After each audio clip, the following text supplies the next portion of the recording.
बाकी तुम्हाला आधी किती ब्रह्मज्ञान होऊ देत, किती होऊ देत.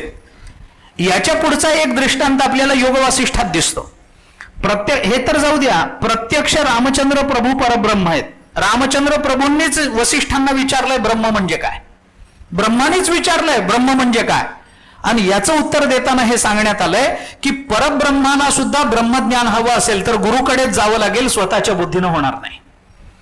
आणि हे ज्ञान जर आमच्या जीवनाचं कल्याण करणार, सगळे प्रवास ज्ञानाने थांबतात, सगळ्या विचाराची परिसमाप्ती ज्ञानात होते, सगळी धावपळ ज्ञानात थांबते, सगळं जे काही प्रवास आहे ते सगळी धावाधाव ज्ञानामध्ये थांबून जाते, सगळी कर्म ज्ञानामध्ये थांबून जातात.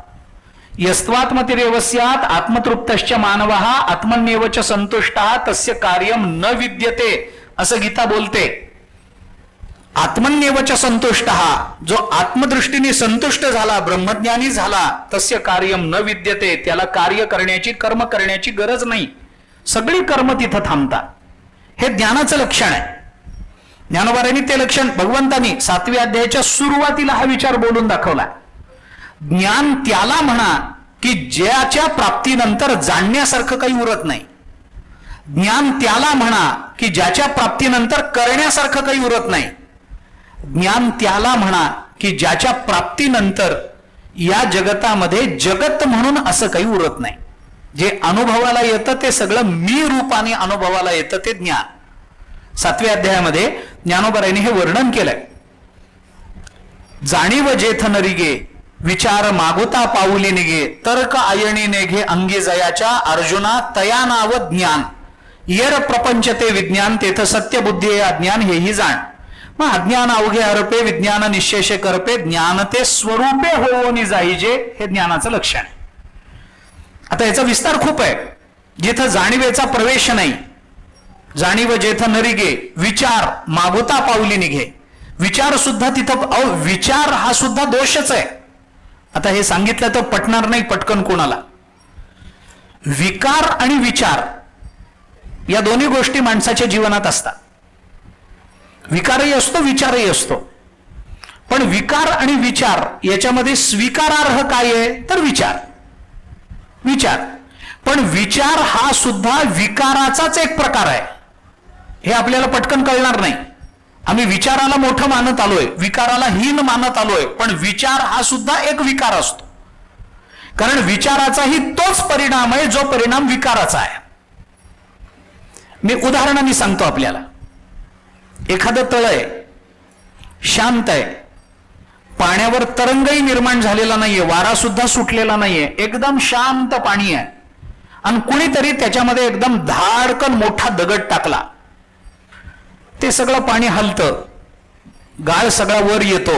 माणसं अरे काय किती छान पाणी होतं, कशाला दगड टाकला मूर्खासारखा, माणसं रागावतात. धाडकन दगड टाकला, सगळं पाणी जे शांत होतं, गाळ खाली बसला होता, स्वच्छ पाणी दिसत होतं, ते सगळं एकदम गढूळ होऊन गेलं. एक.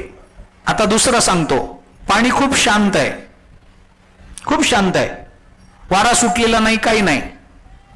तेवढ्यात त्या तळ्याच्या वर बाजूला असणाऱ्या झाडाचं एक पान तुटलं आणि ते नेमकं त्या तळ्याच्या पाण्यावर पडलं. एकदम शांत पाणी होतं, झाडाचं पान त्याच्यावर पडलं, पडल्याबरोबर त्याच्यावर हलके असे तरंग निर्माण झाले. माणूस म्हणतो काय सुंदर दिसतं पान पडलं की, किती छान तरंग निर्माण होतात. परंतु गंमत अशी आहे, दगड टाकणाऱ्याला शिव्या दिल्या जातात आणि पान पडलं तर त्याच्या सौंदर्याचं वर्णन होतं. पण पान पडलं काय आणि दगड पडलं काय, परिणाम एकच झालाय, पाण्याची शांतता भंग झाली. परिणाम एकच झाला की नाही. पान पडणं हा विचार आहे आणि दगड टाकणं हा विकार आहे, एवढाच फरक आहे. आम्ही दगड टाकला, पाणी गढूळ झालं, हा विकार आहे, त्याच्याने पाणी हल्लंच आहे, शांतता भंग झालीच आहे. आणि विचार आला, त्या विचारानं पान पडलं तरी पाण्याची शांतता भंग झालीच आहे, भंग पावलेलीच आहे, त्याच्यावर तरंग निर्माण झालेलेच आहेत. त्याच्याने त्या पाण्याची जी शांती होती ती भंग पावलेली असेल तर ते फक्त दिसायला चांगलं दिसतं म्हणून त्याला विचार म्हणा, आणि हे दिसायला बरं दिसत नाही म्हणून याला विकार म्हणा, एवढंच आहे. नाहीतर विचारात परमात्मा नाही आहे, विचारात शांती नाही आहे. वेदांताचा विचार त्या संबंधामध्ये असा आहे एका विचाराची परिसमाप्ती आणि दुसऱ्या विचाराची अनुत्पत्ती याच्यामध्ये शांती राहत असते. आता हे कळणं थोडं अवघड आहे. पहिल्या विचाराचा प्रध्वंस आणि दुसऱ्या विचाराचा प्रागभाव, एका विचाराचा प्रध्वंसाभाव आणि दुसऱ्या विचाराचा प्रागभाव या दोन्हीच्या मध्ये शांती राहते, असा वेदांताचा नियम आहे. म्हणजे काय, विचार जन्माला आला, तो विचार शांत झाला आणि दुसरा विचार जन्माला आला नाही. एक विचार आला मनामध्ये, तो शांत झाला आणि दुसरा विचार मनातच आला नाही, अशी निर्विचारी जी अवस्था असते ना, त्याला शांती म्हणतात वेदांतामध्ये. ती शांती आहे आणि शांतीचा अनुभव तिथं येतो. त्यामुळे विचार हा सुद्धा एका अर्थाने विकार ठरतो. का बोलतो, विचार मागुता पाऊली निघे, तर्क आयणीने घे अंगी जयाच्या. तर्क चालत नाही तिथे, अर्जुना तया नाव ज्ञान वगैरे पुष्कळ विचार आहे. 13व्या अध्यायात ते ज्ञानाचा पुष्कळ विचार बोलून दाखवण्यात आला. सगळाच विचार सांगण्याचं कारण नाहीये.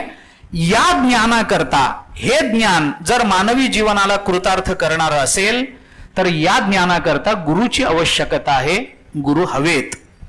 जीवनाच्या कृतार्थतेकरता गुरु हवेत. कोण करायचे हा प्रश्न माझा नाहीये, तुमचा व्यक्तिगत प्रश्न आहे. कोणीच जगतामध्ये सापडलं नाही. संत ग्रंथ हेच गुरु असं आपण म्हणतो, पण ते जाणीवे करताय, ब्रह्मज्ञानाकरता नाही. ब्रह्मज्ञानाकरता आपल्याला गुरु वेगळे, जे ब्रह्मज्ञानी आहेत तेच, त्यांनाच गुरु म्हणावं लागेल. आम्हाला सापडत नाहीत, सापडेपर्यंत परिश्रम करा. लोकांची अडचण काय आहे, आम्ही फार शोधतो पण गुरुच सापडत नाहीत. सापडत नाहीत असं नाही, गुरु आहेत, फक्त अजून तुझी योग्यता सिद्ध झाली नाही म्हणून तुला भेटले नाही, एवढाच मुद्दा असतो. अजून आमची योग्यता सिद्ध झाली नाही, आम्ही अधिकाराला प्राप्त झालो नाही म्हणून अजून भेटले नाहीत. आम्ही साधना चालू ठेवावी. ज्ञानोबराय म्हणतात तसं गुरु आमच्यापर्यंत चालत येतील, प्रश्न नाही त्याचा. गुरु चालत येतील आमच्यापर्यंत. गुरुकडे जावं हेही शास्त्र आहे आणि गुरु येऊन भेटतात हेही शास्त्र आहे. दोन्ही बाजूने आपल्याला विचार आहे. असो, या ज्ञानाकरता गुरु केले पाहिजेत. गुरूंची आवश्यकता मानली गेली. गुरु करावेत की नाही? करावेत. किती करावेत? किती करावेत? हवेत एवढे करावेत. ब्रह्मज्ञान देणारे किती असतात? एकच असतो. 100 गुरु नसतात. 100 गुरु नाही, गुरु एकच. जो आपल्याला बंधनातून मुक्त करतो तो गुरु. जो आपल्याला संसाराच्या या सगळ्या जाण्या येण्यातून मुक्त करतो तो गुरु. जो आम्हाला जन्म मरणाच्या फेऱ्यातून सोडवतो तो गुरु. जो आम्हाला भगवंताचे चरण स्पष्ट रूपानं दाखवतो तो गुरु. जो आमच्या अंतःकरणामध्ये भक्तिप्रेमाची बीज रोवतो तो गुरु. हे किती असतात? एकच असतो. मोक्ष देणारे गुरु 100 नसतात. गुरु एक. आतापर्यंत ब्रह्मज्ञानाची जी परंपरा आपल्या संस्कृतीने राखली त्या सगळ्या परंपरेचा विचार केला तर एकच गुरु आपल्याला दिसून येतात. विवेकानंदांना किती गुरु, ज्ञानोबरायांना किती गुरु, नाथ महाराजांना किती गुरु, तुकाराम महाराजांना किती गुरु, असा विचार केला तर याचं उत्तर एकच आहे. एकच गुरु असतात. मग हे भगवान दत्तात्रयांनी 24 गुरुचा विचार बोलून दाखवला. हे 24 कशा करता केले असतील, याची संगती काय, त्याचाही विचार मला सांगून पुढे जायचंय. मग हे असे गुरु करता येतात का? गुरु करणं म्हणजे काय असतं त्याचा एक विचार फक्त बोलून मी पुढे जातो. नाथ महाराजांनी त्याच्यावर भाष्य करताना फार चांगले शब्द वापरलेत. नाथ महाराज असं म्हणतात, जो जो जयाचा घेतला गुण तो तो गुरु म्या केला जाण. याच प्रसंगात बोलताना नाथ महाराज बोलतात, ज्यांच्याकडून मी जो जो गुण घेतला तो तो माझ्या करता गुरु झाला. कुणाकुणाकडून काय काय घ्यावं, जिथून जिथून जे जे घेता येतं तिथून तिथून ते घ्यावं. एकाकडून एकच घ्यावं असं नाही. विषादपि अमृतम ग्राह्यम बालादपि सुभाषितम अमिद्रात अपि सद्वृत्तम अमेध्यादपि कांचनम. जिथून जे जे चांगलं मिळतं तिथून ते घ्या. विषादपि अमृतम ग्राह्यम. विषातून सुद्धा अमृत काढून घेता आलं पाहिजे. विषातून सुद्धा अमृत करता येतं, करता येत नाही असं नाहीये. अनेक उदाहरणं आहेत आपल्याकडे. त्याच्यावर थोडी प्रक्रिया केली, थोडा विचार त्या संबंधानं केला तर त्याच्यातूनही अमृत काढून घेता येतं. साप चावल्यानंतर माणूस मरतो. आता साप चावल्यानंतर माणूस मरत नाही, आता इंजेक्शन्स आली त्याच्याकरता. इंजेक्शन्स आली. पूर्वीच्या काळामध्ये इंजेक्शन्स नव्हती, त्यामुळे साप चावला की माणूस मरायचा, भीतीनेच मरायचा, विषारी होता न होता नंतर, पण साप चावला की माणूस मरायचा.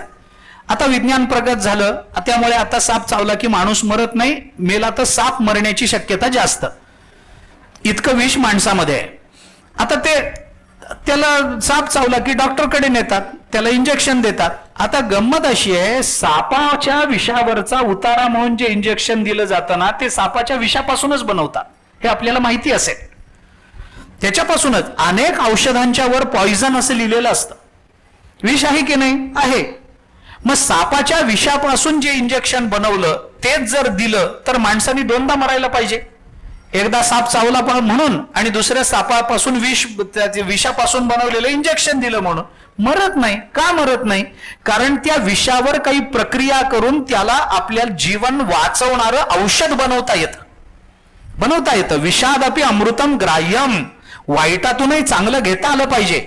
बालादपि सुभाषितम ग्राह्यम, लहान मुलाच्या तोंडातून आलेलं असेल तर चांगलं वाक्य सुद्धा ग्रहण करायला काय, लहान आहे त्याला काय कळतं, मूर्ख आहे तो, असं म्हणून चालत नाही. तो लहान असेल पण बालादपि सुभाषितम ग्राह्यम ना, लहान मुलाच्या मुखातून आलं तरी ते ग्राह्य असतं. ते सुभाषित असेल तर ते चांगलं असेल तर ग्रहण करायला ऐकायला काय हरकत आहे. अहो, इंद्र याग बंद करा आणि गोवर्धन याग केला पाहिजे असं सांगणारे भगवान किती वर्षाचे होते? 8 वर्षाचे होते. 8. पण त्याच्या मागे त्यांनी जी तर्कसंगती दिली, त्याच्या मागे जी भावसंगती दिली, त्याच्या मागचा जो तत्वविचार बोलून दाखवला, त्याच्यामधून 8 वर्षाच्या मुलाचं गाव ऐकतं काय? गावामधलं 8 वर्षाचं मूल गावाला जर सांगेल हे करू नका हे करा, गाव ऐकतं काय? ऐकत नाही. पण भगवंतांनी सांगितलं इंद्र याग बंद करा आणि गोवर्धन याग सुरू केला, सगळ्या गावांनी ऐकलं. करा म्हटल्याबरोबर काय? बालादपि सुभाषितम ग्राह्यम, लहान मुलाचं चांगलं असेल, तर्कशुद्ध असेल, तत्वनिष्ठ असेल तर तेही वाक्य ऐकलं पाहिजे. अमित्रादपि सद्वृत्तम, शत्रूपासून सुद्धा चांगले गुण घेता आले पाहिजेत. योग्य पद्धतीनं अमित्रादपि सद्वृत्तम, शत्रूचा सुद्धा चांगला स्वभाव घेता आला पाहिजे. रावण पडल्यानंतर रामचंद्र प्रभूंनी लक्ष्मणाला पाठवलंय, त्याला विचार त्याच्या जीवनामध्ये काय चांगलं होतं, त्याच्याकडूनही काही चांगलं घेता आलं तर घेतलं पाहिजे. अरे तो आपला शत्रू होता वेगळं, मरणांतानी वैराणी हे होऊन जातं. आता त्याचं काही राहिलं नाही. निवृत्तम न प्रयोजनम, मरणांतानी वैराणी निवृत्तम न प्रयोजनम. अरे मरण झालं, वैर संपलं, मरणांतानी वैराणी निवृत्तम, वैर संपलं, आता न प्रयोजनम, वैराचं काही प्रयोजन राहिलं नाही, माणूसच मेला. त्याला विचार, त्याच्या जीवनामध्ये त्याला काय करायचं होतं विचार, त्याच्या जीवनामध्ये काय चांगलं आहे, त्याला जगाला काही उपदेश करायचा आहे का विचार. अरे रावण आहे, तो असुर आहे, यांची पत्नी पळवून नेलेला आहे, पण त्यालाही रामचंद्र प्रभू विचारतात मरणाच्या पूर्वी जगाला काही सांगायचंय का तुम्हाला? का बाबा? अमित्रादपि सद्वृत्तम, दुष्टापासून सुद्धा चांगलं घेता येत नाही असं नाही. जगामध्ये अशी वस्तू नाहीये की जी आपल्याला काही शिकवत नाही. प्रत्येक गोष्ट आम्हाला ती निरुपयोगी वाटते पण तिचा काहीतरी उपयोग असतो. अहो, नख आहे, नख माणसाचं, काय किंमत आहे या नखाची मला सांगा? काय किंमत आहे? काही नाही. पण पाठीला खाज सुटल्यावर त्याचं महत्व कळतं की नाही? कळतं ना. त्याच्याकरता त्याचं महत्व नाहीये असं नाहीये, आम्ही ओळखत नाहीये ही आमची अडचण आहे. जगामध्ये अशी वस्तू नाहीये की जिला काहीच महत्व नाहीये, मग ती परमात्म्याने बनवलीच नसती. ज्या अर्थी ती बनवली त्या अर्थी त्याच्यापासून काहीतरी घेता येण्यासारखं आहे. प्रत्येक जण आपल्याला काहीतरी शिकवतो. अमेध्यादपि कांचनम, अरे विष्ठेमध्ये पडलेलं सुवर्ण सुद्धा स्वीकारायला सांगितलंय शास्त्राने. विष्ठेमध्ये एखाद्या घाणीमध्ये एखादा पदार्थ पडला, माणूस टाकून देतो. खाण्याचा एखादा पदार्थ चिखलात पडला, जाऊ दे बा, उचलू नको, टाकून दे. पण विष्ठेत पडलेलं सुवर्ण सुद्धा स्वीकारावं असं शास्त्र सांगतं. सुवर्ण असेल तर ते विष्ठेत पडलेलंही स्वीकारावं, धुवून घ्यावं असं शास्त्र सांगतं. आता याचा अर्थ काय आहे? वाईटातूनही चांगलं घेता आलं पाहिजे. फक्त ते आपल्याला सुभाषित माहिती आहे, अमंत्रम अक्षरम नास्ती, नास्ती मूलम अनौषधम, अयोग्य पुरुषो नास्ती, योजकस्तत्र दुर्लभा. योजक लागतो त्याला चांगला, त्याची योजना, त्याचं महत्व ओळखणारा लागतो. पांडवांनी राजसूय यज्ञ केला. त्या राजसूय यज्ञामध्ये कुणाकुणाला काय काय कामं वाटायची ठरली. भगवान श्रीकृष्ण आले, राजसूय यज्ञ करायचा ठरला. भगवान श्रीकृष्ण आले, पांडवांची त्यांची बैठक भरली आणि बैठकीमध्ये आता या यज्ञाचं नियोजन करायचं असेल तर कुणाकुणाला काय काय कामं वाटून दिली पाहिजेत. मग कुणाला काय कुणाला काय कुणाला काय असं देता देता भगवंतानी स्वतःकडे ते मी उष्टी काढतो, मी पत्रावळी काढतो वगैरे, हे सगळं पाय धुतो वगैरे ब्राह्मणांचे, हे सगळं भगवंतानी स्वतःकडे घेतलं. आता या सगळ्या यज्ञाचा मुख्य आहे तो पैसा, ते सांभाळायला पाहिजे. मग खजिनदार कोण? मग कोण कोण? अर्जुना तू हो, कोणी म्हणाल नकुला तू हो. भगवान म्हणाले हे कुणालाही देऊ नका. मग दुर्योधनाला खजिनदार करा, दुर्योधनाला. आता दुर्योधनाला खजिनदार करा म्हटल्यानंतर सगळे पांडव भगवंताकडे आश्चर्यानं बघायला लागले. अर्जुन म्हणाला देवा काय आहे?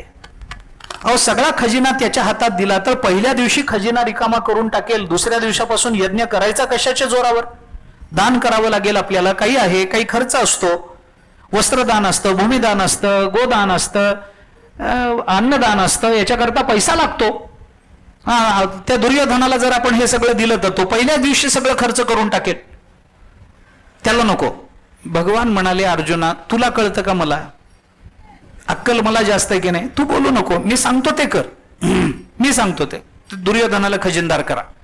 नको नको नको, पुष्कळ झालं. शेवटी भगवंतानी सांगितलं मी सांगतो करा. कशा करता?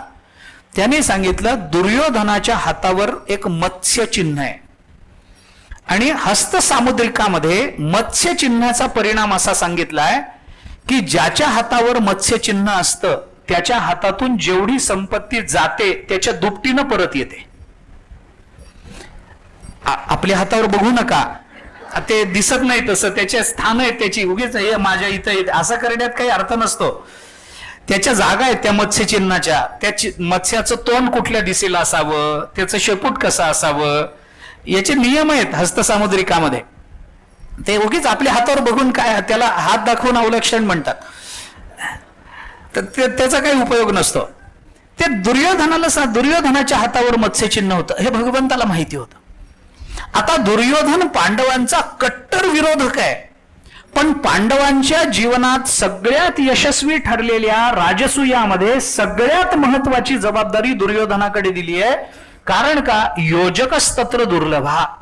योजक पाहिजे त्याला चांगला. आहे सगळं चांगलं, अनेक किती वाईट मनुष्य म्हटला तरी त्याच्याकडे काही ना काहीतरी गुण असतोच. किती वाईट असू द्या, किती दुर्गुणी माणूस असू द्या, त्याच्याजवळ काही ना काहीतरी एखादा गुण असतोच असतो, नसतो असं होत नाही. बरं किती गुणवान असला तरी एखादा तरी दोष असतोच.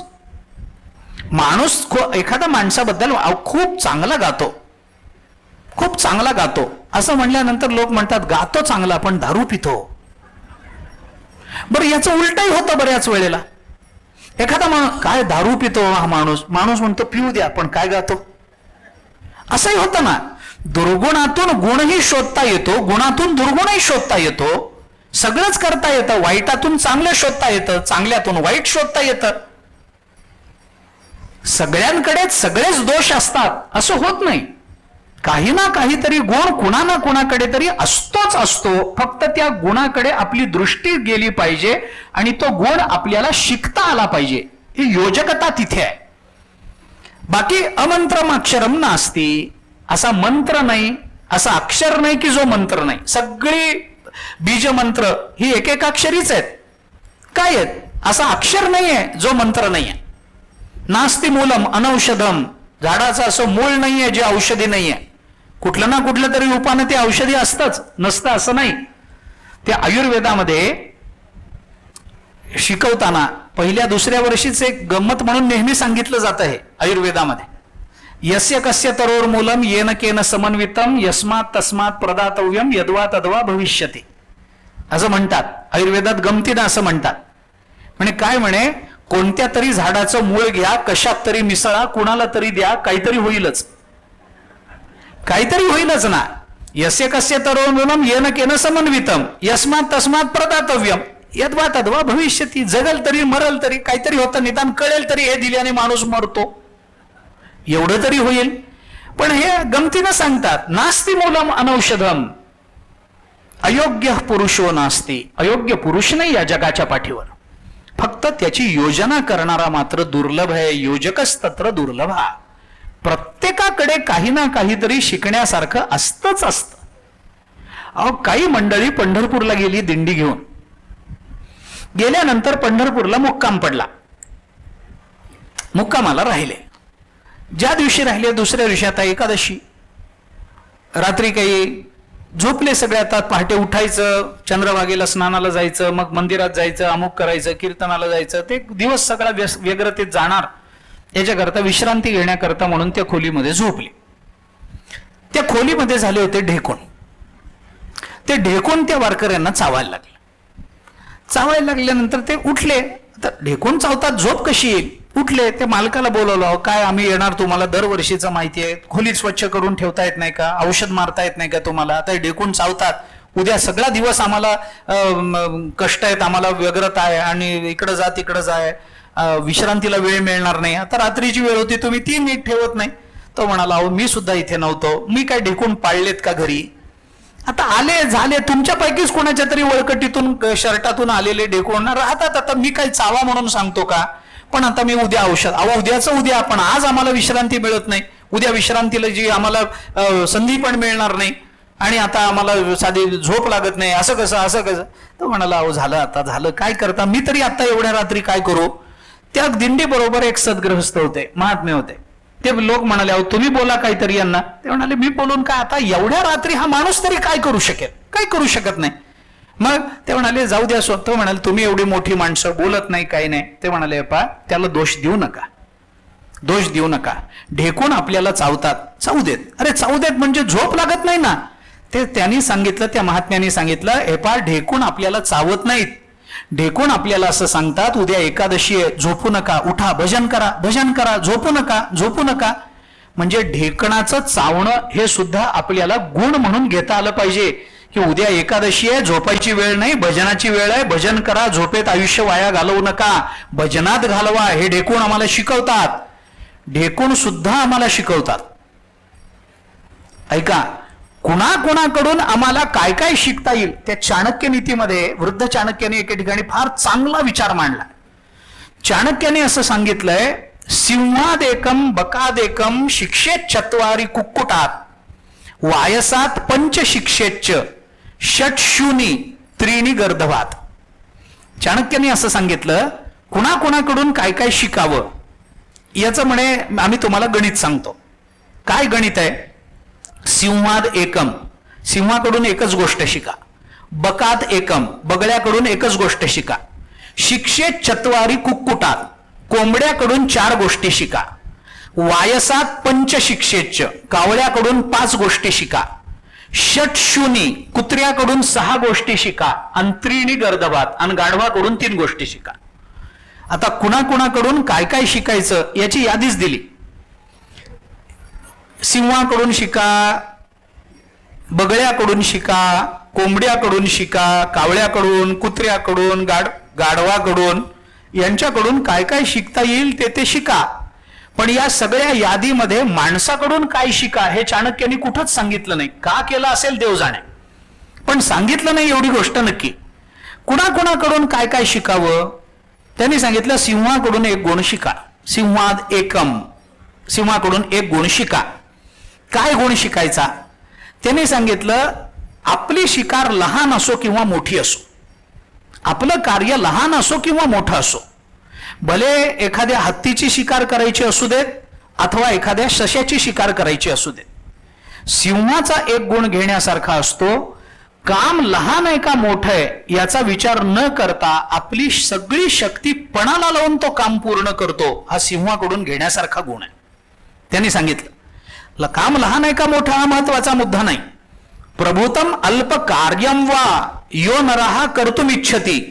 प्रभुत्वम अल्पम, मोठं काम असो अथवा लहान काम असो, माणसाला जे करायचं असतं सर्वारंभेण तत्कुर्यात, आरंभ करताना त्या सामर्थ्यानं आपण तो आरंभ केला पाहिजे. सिंहादेकम प्रकीर्तितम, हा सिंहाकडून शिकला जाणारा गुण आहे. वाघाकडून शिका. वाघ काय करतो? वाघ जेव्हा एखाद्या सावजाच्या मागे लागतो, एखाद्या प्राण्याच्या मागे लागतो शिकारी करता, तेव्हा तो प्राणी तो शिकार हेरतो, बराच वेळ दबा धरून बसतो. तो प्राणी काय येतो त्याचे निरीक्षण करतो आणि मग एका प्राण्याच्या मागे, शिकारीच्या मागे एकदा वाघ लागला की मग जवळून दुसरी शिकार अगदी टप्प्यात आली तरी वाघ त्याच्याकडे बघत नाही, एकाच्या मागे लागला की एकच प्राप्त करून घेतो. हा वाघाचा गुण आहे, हा वाघाचा गुण आहे. मग इतर गोष्टी, इतर प्राणी त्याच्या जवळही आलेले असतात पण तो त्यांच्याकडे ढुंकूनही बघत नाही. तो एक आलंबनात्मक बुद्धीनं फक्त एकाच वस्तूच्या जसा मागे लागतो. म्हणून आपल्याकडे जुन्या काळी तुम्ही बघितलं असेल किंवा आजही कुठं दिसलं तर पहा, प्रवचन करताना आपल्याला खाली वाघाचं कातडं घालण्याची पद्धत होती. व्याघ्रासनावर बसून प्रवचन करा. हे व्याघ्रासनावर बसून प्रवचन कशा करतायत, त्याचा हेतूच तो आहे. प्रवचनकारांनी एक विषय डोळ्यासमोर ठेवला की बाकी किती विषय अनुकूल वाटत असले तर फाटे फोडायचे नाहीत. आपला जो प्रतिपाद्य विषय आहे त्या विषयावरच निरूपण करायचं. हा गुण त्याच्या अंगी यावा याच्याकरता वाघाच्या कातड्यावर बसा असं सांगण्यात आलं. पूजेकरता आपल्याला हरणाच्या कातड्यावर बसायला सांगतात. उपनयनाच्या वेळेला मृगाजीन आपल्या जानव्याला बांधून देतात मौंजी बंधनामध्ये. काय हे त्याच्याकडून येणारे हे गुण आहेत, ते आपल्याकडे आले पाहिजेत अशी अपेक्षा आहे चाणक्यांची. सिंहादेकम बकादेकम, बगळ्याकडून एक गुण शिका. बगळा पाण्यामध्ये उभा राहतो, माशांना हा बगळा आहे हे कळत पण नाही, इतका स्थिर इतका शांत राहतो आणि मग जेव्हा मासे त्याच्या टप्प्यात येतात तेव्हा आपली शांती सोडतो आणि त्यांचं ग्रहण करतो. जोपर्यंत आपलं काम आपल्या आवाकात येत नाही तोपर्यंत शांत चित्तानं प्रतीक्षा करायला शिका. बगळ्यानं आपल्याला शिकवलेला हा गुण आहे. सगळ्याच वेळेला गडबडीनं माणसाला काम सुरू झालं की वाटतं चला आता हे पूर्ण झालं पाहिजे. आम्हाला वेळच नाही सध्याच्या काळामध्ये. सुतावरून आम्हाला स्वर्ग गाठायचा आहे, लगेच पाहिजे, लगेच पाहिजे. पण सगळ्या गोष्टी लगेच होत नसतात, त्याला प्रतीक्षा करावी लागते. योग्य काळ यावा लागतो, योग्य वेळ यावी लागते. नादेश काले किंचित स्यात् देश कालौ प्रतीक्षताम, महाभारतामध्ये एक वचन आलंय.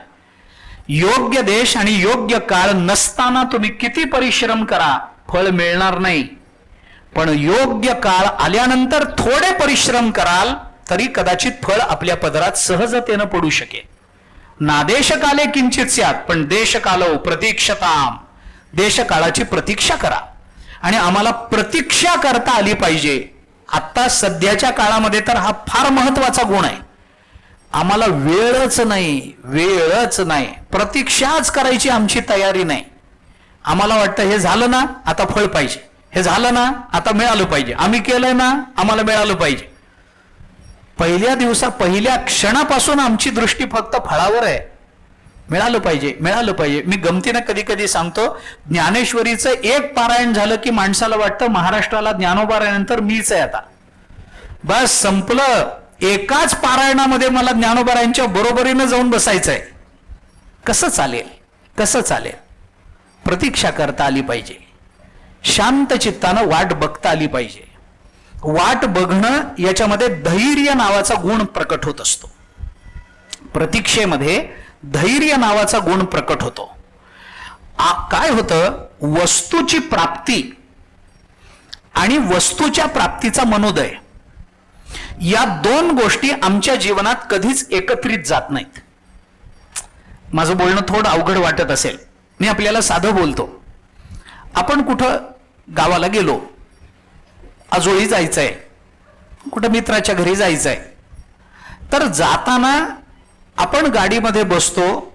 गाडी तिथपर्यंत पोहोचण्याच्या आधी आपलं मन त्याच्या घरी गेलेलं असतं की नाही? आपलं मन तिथं पोहोचलेलं असतं, मनाचे व्यवहार सुरू झालेले असतात. मग आपण गेल्यानंतर असं स्वागत होईल, मग आपण गेल्यानंतर त्याला आनंद होईल, मग तो आपल्याला आलिंगन देईल, मग आपल्याला चहा आणून दिला जाईल. हे सगळं मनानं सुरू होतं आणि आपण मात्र अजून 25 किलोमीटर गाडीतच असतो. याच्यामुळं होतं काय की आपल्याला प्रतीक्षा करण्याची तयारी राहत नाही. धैर्य नावाचा गुण इथे निघून जातो. कृती आणि मनोदय या दोन गोष्टी समांतर गेल्या पाहिजेत. हा विचार करा, मनसंकल्प आणि कृती या दोन्ही गोष्टी समांतर गेल्या पाहिजेत. तर त्याचा उपयोग आहे, तर उपयोग आहे. बगळ्याकडून हे शिका. शिक्षे चत्वारी कुक्कुटात. कावळ्याकडून 4 गोष्टी शिका. काय शिका? पहिलं तर सकाळी लवकर उठणं. त्या कावळ्याकडून नाही, कोंबड्याकडून, कुक्कुटात कोंबड्याकडून 4 गोष्टी शिका. पहिलं सकाळी लवकर उठणं. कोंबडा आरवल्यावर जर आपल्याला जाग येत असेल तर कोंबडा आपली आध्या उठत असेल, हे तर सरळ आहे. सगळ्यात लवकर उठणारा कोंबडा आहे, त्याच्याकडून सकाळी लवकर उठणं हा गुण घेतला पाहिजे. कोंबडा जेव्हा दुसऱ्या कोंबड्याबरोबर भांडतो तेव्हा त्याचं जे युद्ध नैपुण्य आणि युद्धामध्ये लागणारी जी तीव्रता असते ती कोंबड्याकडून घेतली पाहिजे. युद्धमच प्रातरुत्थानम भोजनमच सहबंधुभी. कोंबड्याकडून घेतला जाणारा तिसरा गुण हा आहे की जेव्हा दाणे टाकले जातात कोंबड्याला तेव्हा कोंबडा एकटा खात नाही, तो सगळ्यांना बरोबर घेऊन खातो. भोजनम सहबंधुभी. निदान आपलं घरातलं एक जेवण तरी घरच्यांच्या बरोबर झालं पाहिजे असं जे आजकाल सांगितलं जातं ना, तो कोंबड्याचा गुण आहे. कोंबडा बघा दाणे टिपताना कधी एकटा तुम्हाला दिसणार नाही. त्याची पिलं दिसतील, थोडे काही कोंबड्या दिसतील, काही कोंबडे दिसतील अजून, ते सगळे मिळून एकत्रित भोजन करतात. त्यांच्यामध्ये भोजनाकरता भांडणं होत नाही. हा कोंबड्याकडून घ्यावा लागणारा एक गुण आहे. आणि स्त्रियम आपदगताम रक्षेत चतुशिक्षेत कुक्कुटात. आणि आपल्या स्त्रीवर जेव्हा आपदा येते, संकट येतं, त्यावेळेला कोंबडा मागचा पुढचा विचार न करता तुटून पडतो. हा कोंबड्याकडून घेतला जाणारा चौथा गुण आहे. 4 गुण कोंबड्याकडून घ्या. आता हे सगळं किती सांगत बसू मी आपल्याला, सगळाच विचार आहे. वायसात पंचशिक्षेच. कावळ्याकडून 5 गुण घ्या, कुत्र्याकडून 6 घ्या, गाढवाकडून 3 गुण घ्या. सगळ्यांकडून काही ना काहीतरी घ्या. कुत्रा सुद्धा, आपल्या घरचा कुत्रा सुद्धा आपल्याला शिकवतो. बहुवंशी अल्पसंतुष्ट असतो, त्याला हेच पाहिजे, ते चतकोरात्री भाकरी टाकली तरी तो त्याच्यात संतुष्ट आहे.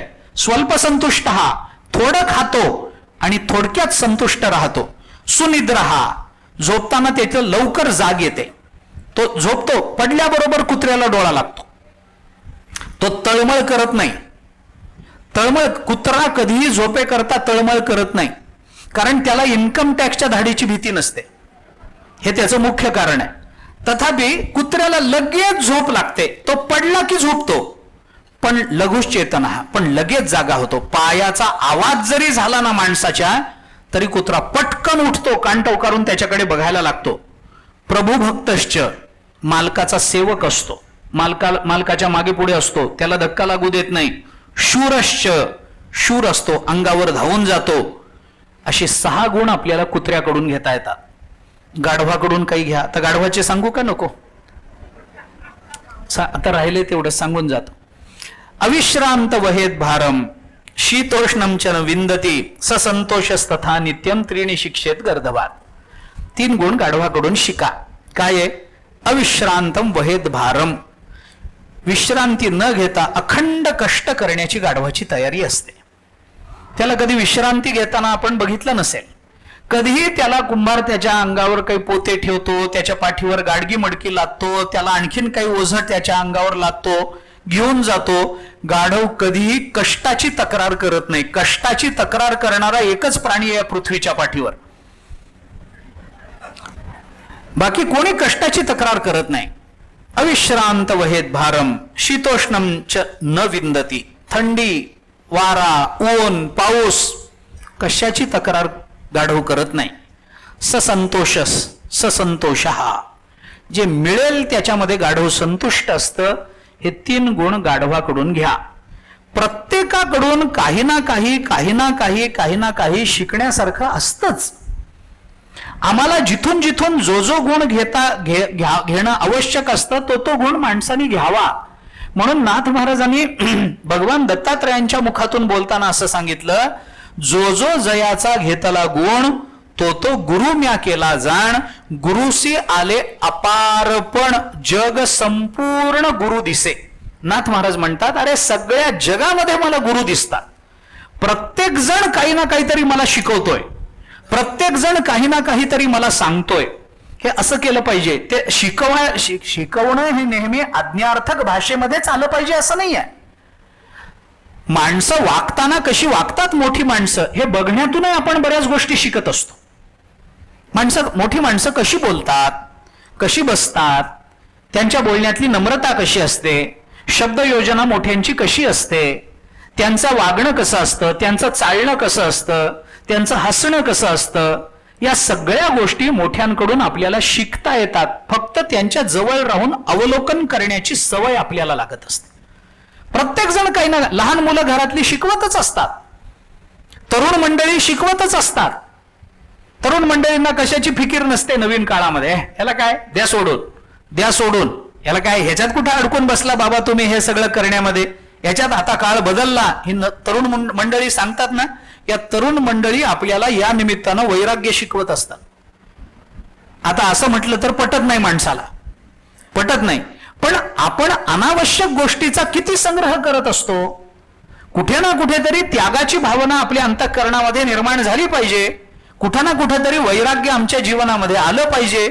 सगळं माझं माझं माझं माझं करत आपलं आयुष्य गेलं, कुठे ना कुठेतरी सोडण्याची भाषा पाहिजे ना. बरं, हे सगळं जरी मिळवलेलं असलं तरी एका क्षणी हे सोडायचं आहेच आहे ना. एक क्षण असा येईलच ना की जिथं काही आपलं चालणार नाही आणि हे सगळं सोडून जावं लागेल. हा क्षण येणारच आहे की नाही, येणारच आहे.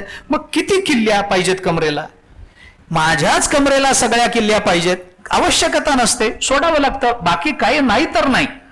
निदान परमार्थाच्या मार्गावर चालताना दरवर्षी कमरेची 1 किल्ली तरी कमी व्हावी. बाकी काही 1 किल्ली तरी दरवर्षी 1 किल्ली कमी करायची असं ठरवलं तर पुष्कळ आहे. पण हे वैराग्य शिकवणारं कोणी नाही. तरुण मंडळी आपल्याला सांग, ह्याच्यात काही तथ्य नसतं, ह्याला काही अर्थ नाही, असं काही जेवण केलं, सगळ्याचं वैराग्यच आहे. शिकवतात, लहान मुलंही आपल्याला शिकवतात.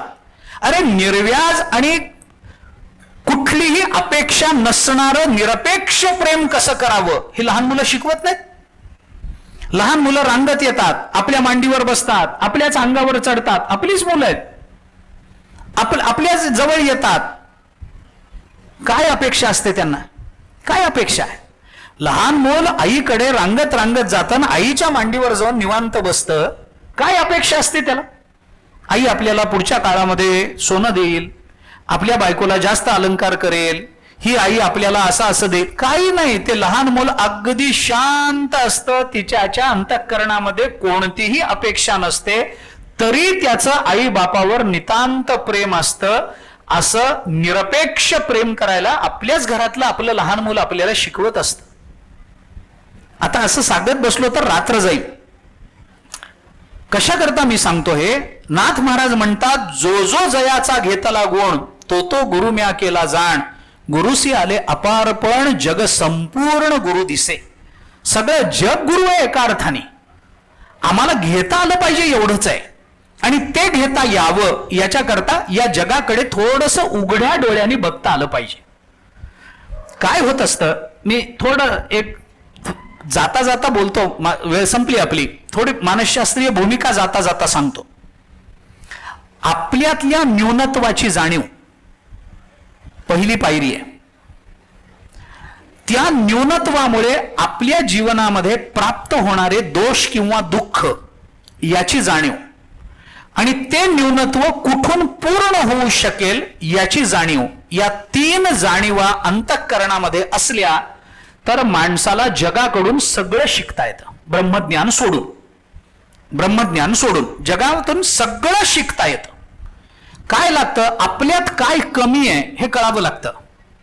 ते कमी असण्यामुळे काय नुकसान होतंय हे कळावं लागतं, आणि ही कमी कुठून भरून निघेल हे कळावं लागतं. या 3 गोष्टी एकदा कळाल्या की जगातून आपल्याला काय काय शिकता येतं ते सगळं शिकणं सोपं जातं. अडचण कुठे होते, आमच्यात काही कमी आहे हेच आम्हाला मान्य नाही, आणि आमच्यात काही कमी आहे हे आम्हाला मान्य नसणं ही सगळ्यात मोठी कमी आहे. तुमच्या लक्षात येतंय का बघा, आपल्यात काहीच कमी नाही असं वाटणं हाच सगळ्यात मोठा दोष आहे. अरे ज्ञानोबारायांसारखा महात्मा सगळी ज्ञानेश्वरी लिहून मला काही कळत नाही म्हणतो.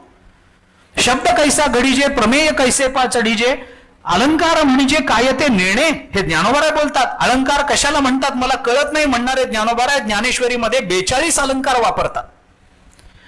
इतके अलंकाराची मांडणी ज्ञानोबाऱ्यांनी केली, पण ज्ञानोबाराय म्हणतात अलंकार म्हणजे काय मला कळत नाही. तुकोबाराय म्हणतात मी तो हमाल भारवाही, मला काही कळत नाही. तुका म्हणे बोल माझा बोलतो विठ्ठल, हे माझं बोलणंच नाहीये, सगळं तुम्ही बोलता आणि तरी सुद्धा येथ माझे जीव उरले पाईक पण म्हणता. आपल्या जीवनामध्ये काहीतरी कमी आहे हे आपल्याला कधीतरी कळावं लागतं. आपल्या न्यूनत्वाची जाणीव झाल्याशिवाय जीवदशेचा प्रवास सुरू होत नाही. मी परिपूर्ण आहे असं जर मला वाटत राहिलं तर ना माझा परमार्थ पूर्ण होईल ना माझा प्रपंच पूर्ण होईल. माझ्यासारखा परिपूर्ण कोणी नाही हा अहंकार चालत नाही. आपल्यातल्या कमीपणाची आपल्याला जाणीव असली पाहिजे. माझ्या जीवनात काय कमी आहे, नाही मला हे चांगलं येतं पण हे येत नाही.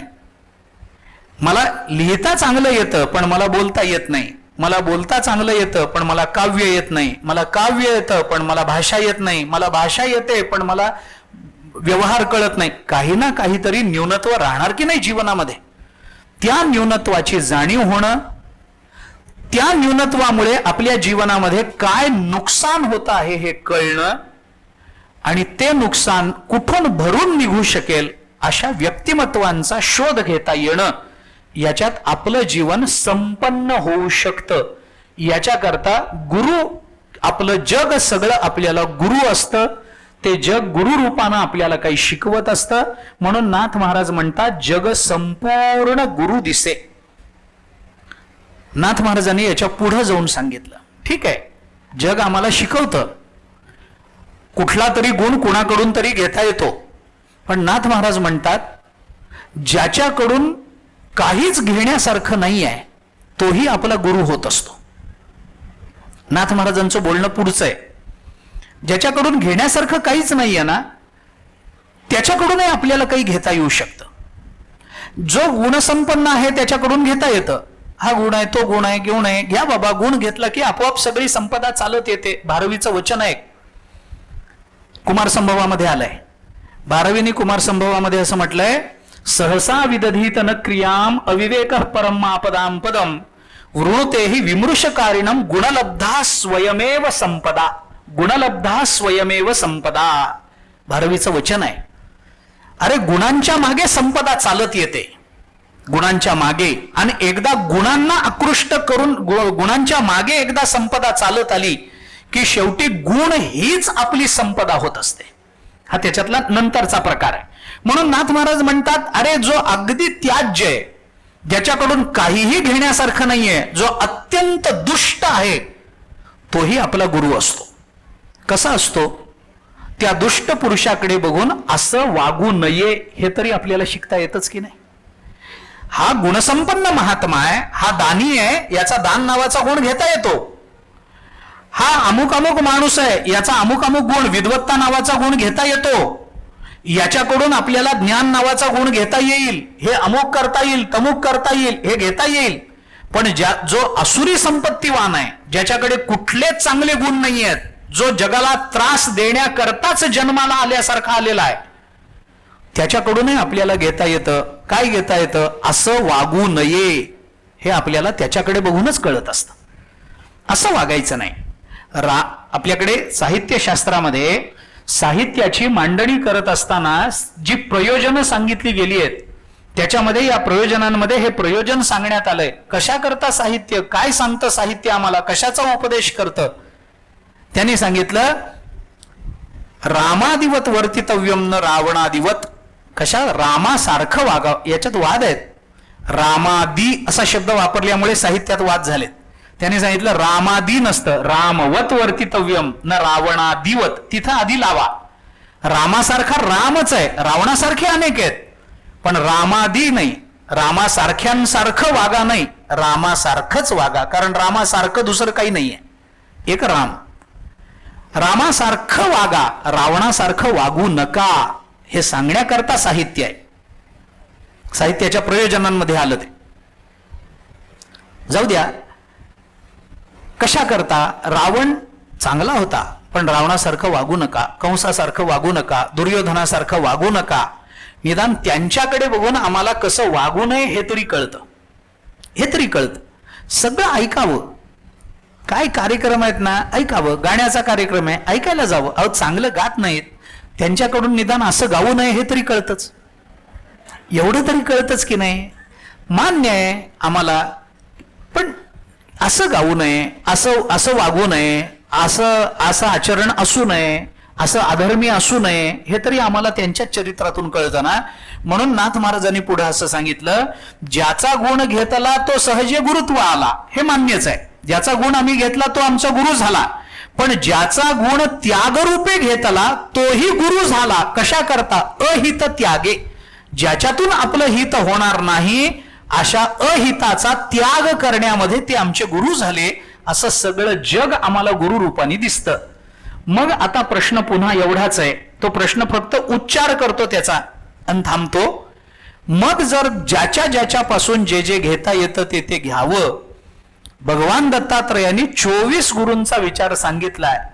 मग हे गुरु एवढे असावेत का? शिकवणारे सगळेच असतात, मग आपण सगळ्यांना गुरु मानायचं असतं का? सगळं जग आम्हाला शिकवतं. मग सगळ्या जगाला गुरु मानून साष्टांग नमस्कार घालत बसलो तर आम्ही पायावर उभे राहणार कधी? सारखाच नमस्कार घालावा लागेल आम्हाला, सारखंच लोटांगण घालावं लागेल, कारण भेटेल तो काहीतरी शिकवतोय, भेटेल तो काहीतरी शिकवतोय. बरं, हे प्रत्येक जण शिकवतोय, आम्ही शिकलो की नाही हे आम्हाला कळणार कसं?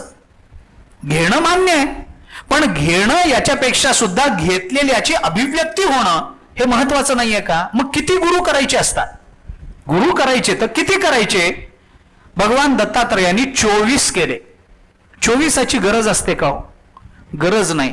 मग भगवान दत्तात्रयांनी केले ती काही चूक झाली का? शक्यच नाही. मग 24 गुरु का केले? 24 गुरूंचा संबंध काय? आणि 24च करावेत का किती करावेत? नाथ महाराज म्हणतात जग सगळं गुरु करा, लाखोनी गुरु करा. मग एवढे गुरु करावेत? अवश्य करावेत. का करावेत? त्याचं उत्तर आपल्याला थोडंसं बघायचं आहे, ते उद्याला सांगतो, आत्ता सांगत नाही. उद्याला त्याचा विचार करू. गुरु करावेत हे आम्हाला कळलं. गुरु करण्याकरता, गुरु कशा करता तर गुणसंपदे करता करावेत हे आम्हाला कळलं. ती गुणसंपदा जगतामध्ये सगळीकडे आहे, तिथून तिथून ते गुण घेता आले पाहिजेत. कारण भगवंताने हे जग बनवताना सगळीकडे गुणांची पेरणी केलेली आहे, कुणालाच असं निर्गुणी ठेवलेलं नाही. त्यामुळे सगळ्यांजवळ काही ना काहीतरी गुण आहेत. सात्विक, राजस, तामस या गुणांचा विचार केला तरी प्रत्येक जण सात्विक कमी असेल, सत्वगुण पण असेल, रजोगुण आणि तमोगुणाचं प्राबल्य असेल, पण सात्विक माणसाच्या ठिकाणी सत्वगुण नाहीच आहे असं कधीच होत नसतं. हे तिन्ही गुण आम्हाला आहेतच आहेत हे मानावे लागतात. त्यामुळे या सगळ्या गुणांचा विचार करून जिथून जिथून जे जे चांगलं आहे ते ते आपल्याला निवडता आलं पाहिजे हे आपल्याला इथं पहिल्यांदा कळालेलं आहे. आता ते 24 गुरु कशा करता? का 24च का? 24 करणं योग्य आहे का अयोग्य आहे? याच्याने ब्रह्मज्ञान होईल का? या सगळ्याचा विचार आणि त्या 24 गुरूंची जी यादी भगवान दत्तात्रयांनी दिली त्याच्यात प्रत्येकाकडून भगवान दत्तात्रयांनी कोणता कोणता गुण शिकला आणि त्या त्या गुणाचा आपल्या जीवनामध्ये नेमका काय संबंध आहे या संबंधातला थोडासा विस्तारानं विचार आपल्याला करायचा आहे. तो विचार आपण उद्याला पाहू. आत्तापुरते आपण इथे थांबू. आरतीची वेळ झालेली आहे, त्यामुळे आत्तापुरते आपण इथे थांबून जाऊ. पुंडलिक वरदे हरिविठ्ठल. श्री ज्ञानदेव तुकाराम अवधूत चिंतन. श्री गुरुदेव दत्त.